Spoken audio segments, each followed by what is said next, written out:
Tinuluyang banggain ng isang van ang isang motorsiklong una niyang nakagitgitan. Dinamay pa ang isang tricycle at isang kotse bago ito tumakas.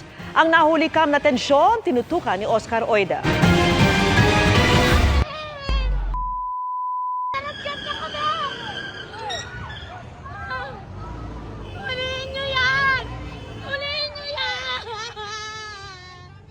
Napahagulgol na lang ang backride ng isang motorsiklo habang papalayo ang van na nakabundol umano sa kanila sa may panulukan ng Velasco at San Agustin Street sa Pasig City.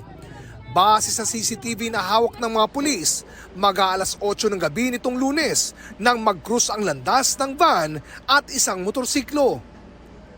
Palibas ay muntik-muntik ang magbanggaan, mabilis na tumaas ang tensyon. Dinunggol ng van ang motorsiklo. Ang rider naman ito, pinagsusuntok ang van. At habang paarangkada ang van, hinampas pa niya ito ng helmet. Habang papalayo, nakabangga pa umano ng isang kotse at isang tricycle ang van. Umatras ang nasabing van. Makikita pang pinipigilan ito ng ilang enforcer. Hanggang sa nakaladkad na nito ang motorsiklo ng nakaalitan niyang rider. Bago nakapagmaniobra at nakasibat papalayo. Ang panawagan ko lang po dun sa nakabangga sa amin. Kilala na namin siya personally, nakita ko na rin yung account nila. Willing naman kami makapag-usap. Kailangan lang namin siya makaharap kasi hindi biro yung natamo naming trauma, especially ako. Kasi ako yung nag-cut ng video eh.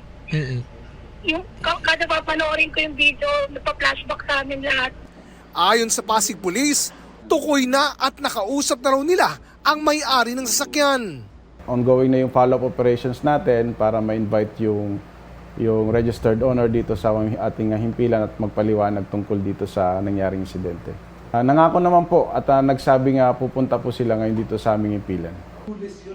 Posible umunong maharap sa kasong malicious mischief at physical injury ang driver ng nasabing van. Para sa GMA Integrated News, Oscar Oida, nakatutok 24 oras.